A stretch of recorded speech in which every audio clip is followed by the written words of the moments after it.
Hello. Well, welcome to the first live stream on my channel.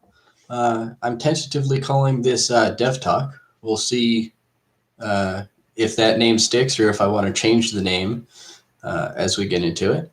But to start out with, I wanted to talk a little bit about kind of what the format was going to be for today and for future episodes.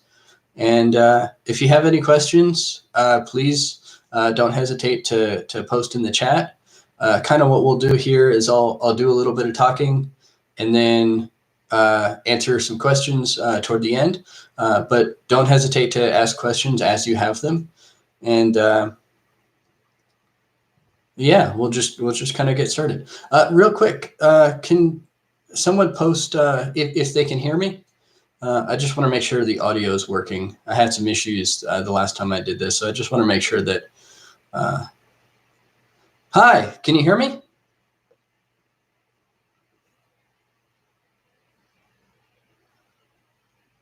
Excellent, excellent. So we have a sound check. So we'll go ahead and talk a little bit about the format. So these are kind of, I just want to talk about some thoughts I have, some ideas. So I might share some of my opinions. I know when I posted in the Denver Devs Code Opinions channel that I frequently have code opinions, and so I thought I might share some of them here. And I like this forum because it's a little bit more interactive. You guys can ask questions, I can respond to them, and we can kind of go from there.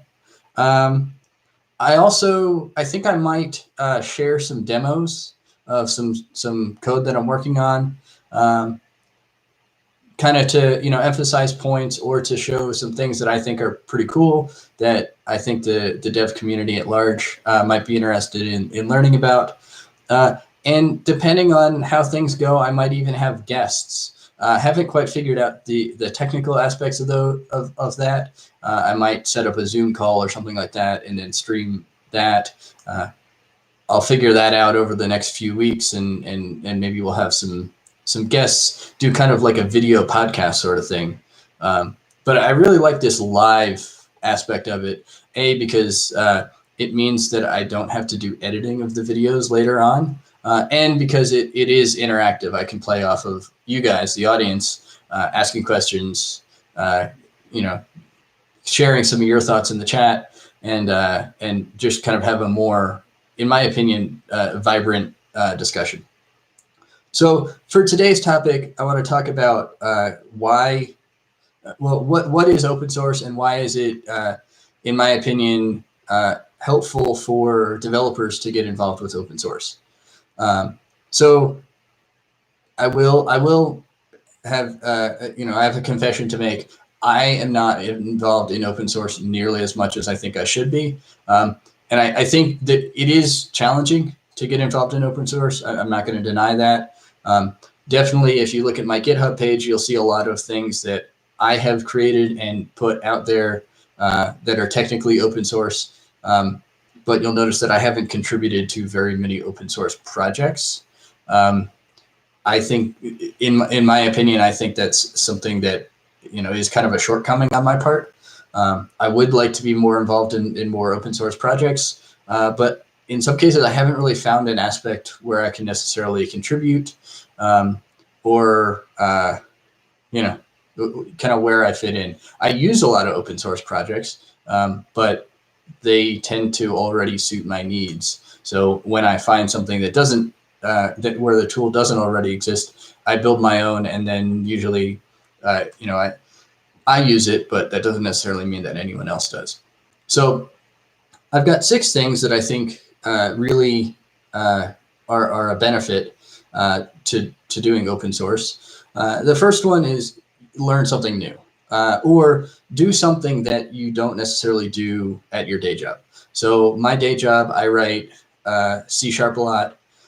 It's .NET Framework, but I've really gotten into .NET Core lately, and that's what I do on my side projects. And I even have some open source side projects that are .NET Core. So that gives me an opportunity to learn what's new, what's at the cutting edge of C#, .NET.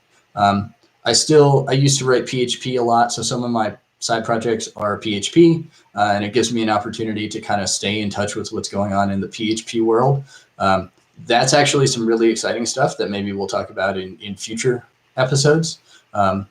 But yeah, so that's one of the things that I think really is exciting about getting involved in open source, or another project that's not just your day job. So you can so you do something that's not the same old, and you find yourself 10 years down the road, and you really are only comfortable in the one thing you've been doing for the past 10 years or 5 years or 2 years, however long. I think there's something valuable in doing things outside of your day job, and that educational aspect, kind of self-education. The second one is you can really be as productive as you want to be. So, your day job, there's some expectation that you spend, whatever the expectation is, however long, however much code gets produced, whatever the expectation is. But with an open source project, you get to set your own expectations, and you get to provide the contribution that you want to put into it. If you only want to spend an hour or two a night or a day working on the open source project, that is totally up to you. If you want to spend your entire weekend working on an open source project and do that week after week, that's totally valid as well. That's totally up to you. But you get to choose your time commitment and how much you put into it. Third, it's remote by design. And I think obviously that's really important these days, as more and more people are going remote, in some cases, unfortunately being forced to be remote and kind of put out of their element. But hopefully something like this doesn't happen again in the near future. But if it does, one way that you can be prepared for it is get involved in open source projects, because they are people from all over the world, anywhere, and they are remote by design. You communicate through GitHub, you communicate through the written word. You don't even necessarily communicate through video, so you don't even have a lot of the nonverbal cues. So it's all written communication. And I think as developers, I know from my personal experience, written interpersonal communication specifically was something I was really weak on for a long time. And I think getting involved in open source projects really gets you a lot of practice in communicating between people, emails, GitHub comments, those sorts of things between multiple people. So it's really helpful there. Fourth, you can build a portfolio. So a lot of jobs that you apply for now, they will look at your GitHub profile, and they'll look at what you have there, not just what you've forked, but maybe what you've published, and kind of the quality of the work that's gone into it. So it's not just enough to have a bunch of half-finished projects up there, but it is helpful to have things that you've done in the past, things you're actively using that are, that you have done to scratch your own itch. And it's a really valuable way to show your coding skills and the sorts of things that you're interested in. So there's that. Fifth, you could selflessly help the world. So you can build something for other people, so that other people can be excited about things, and just hopefully feel better about themselves. Finally, you get to scratch your own itch. So you can solve problems that are meaningful to you. So you have a problem that you're dealing with. You can write code to solve it, and hopefully other people use it as well. Now, there are some gotchas when it comes to open source projects, some to be kind of wary of. The first one is licensing. And this could easily be an episode in itself. But the short version is just be aware of some of the open source licenses that are out there and how they might affect your project and your, how they, how other people might be able to use your open source project depending on the license that it comes with. The other thing is unfinished projects, and I fall into this trap a lot because I am scratching my own itch, and I get to a point where the piece of software works well enough for me, and I call it done, but it doesn't necessarily mean it's useful to someone else, and that makes it very difficult to get other people excited about it. And in fact, what I might call, I just didn't implement it because I didn't need it. Other people might call it a bug, and that kind of hurts the reputation of the project. Another downside is especially if you're scratching your own itch and nobody's interested in what you're doing necessarily, you end up with a community of one, which means that you don't get some of the communication benefits and that sort of thing. And then my fourth downside is you might get into this trap of being stressed to finish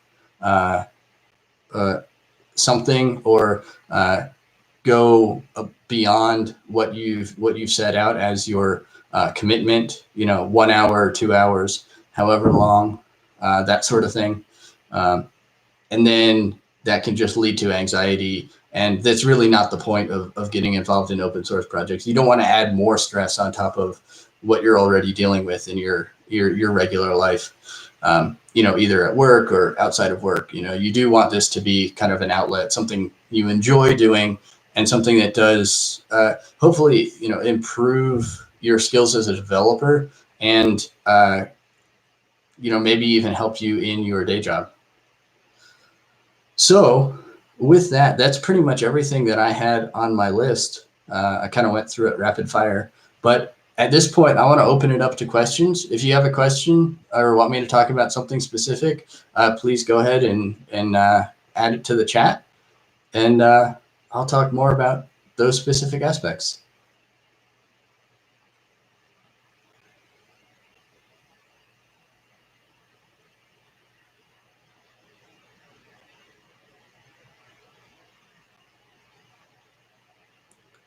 And if we don't have any questions, which I'll give it a few more minutes here, or, I think there might be some lag in the chat possibly.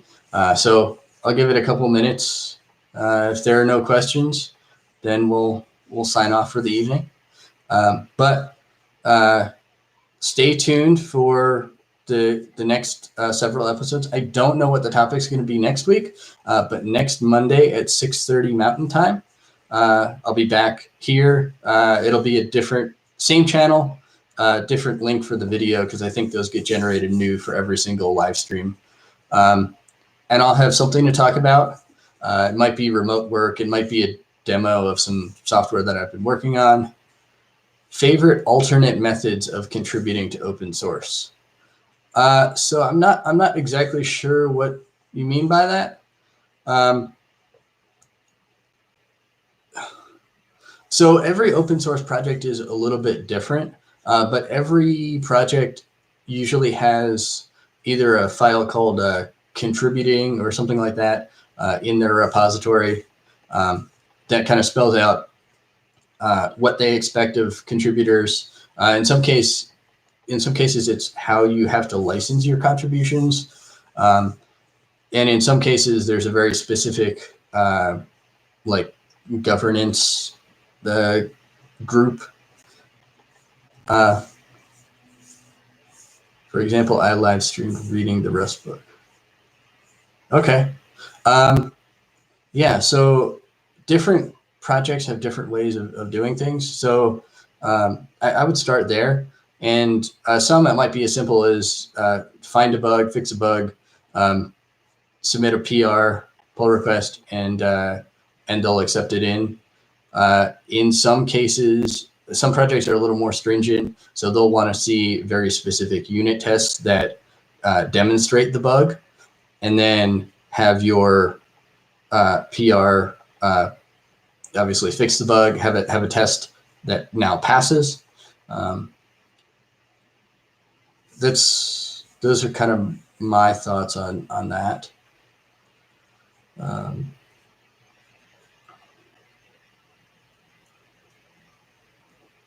Yeah, I have to admit I'm not too familiar with Rust. Rust is one of those languages that I do want to get into, but it's not quite a language that I've been able to use for any projects that I've worked on the side yet. So we'll see what happens there. I really do want to get into Rust because I think it does have a bright future. The challenge I have with Rust right now is the package ecosystem. So I wanted to use it for a GUI app. Unfortunately, Rust doesn't really have a GUI package. I think it had one for GTK Plus, but I didn't really want to use GTK Plus in the project that I was working on. Some of the other languages that are popular these days are they're all garbage collected. So that was one of the things that really attracted me to Rust as something I wanted to look into because it wasn't garbage collected. It did have reference counting. So there was all compile time. Something like Go, it is garbage collected, and that makes it not necessarily a great option for things like image processing, where you might be doing something that's really CPU bound. Image processing, you might think it's memory bound, but it really ends up being CPU bound if you want to do it real time. So something like Go, where you don't have as much control over the memory management, it didn't work quite as well, or I was worried that it wasn't going to work quite as well, and I didn't want to invest all the time in building this project in Go. So I looked at writing it in Rust. Ultimately, didn't have a UI toolkit that I really wanted to use, so I went with C++ for that. But that's kind of my thoughts on Rust. So, any other questions?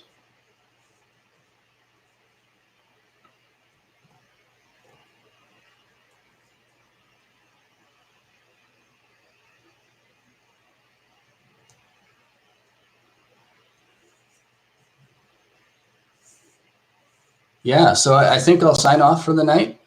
This has been an awesome first episode of, Dev Talk, if I continue to call it that.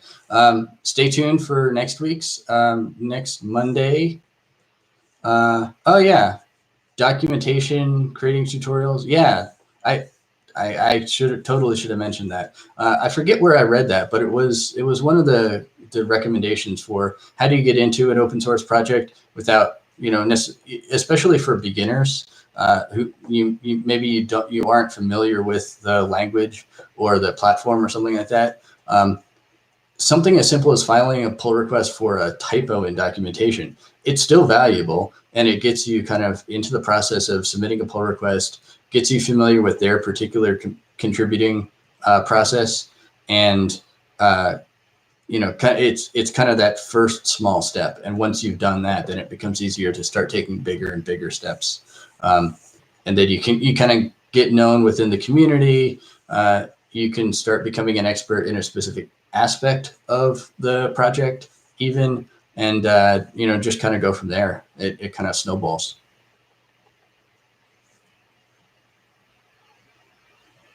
So I'm happy to answer any more questions. I don't want it to feel like I'm rushing off of this chat, but I just don't want there to be too much dead air time. So I'm happy to answer more questions. If there are no more questions, then we'll give it a couple seconds, and then we'll sign off until next week.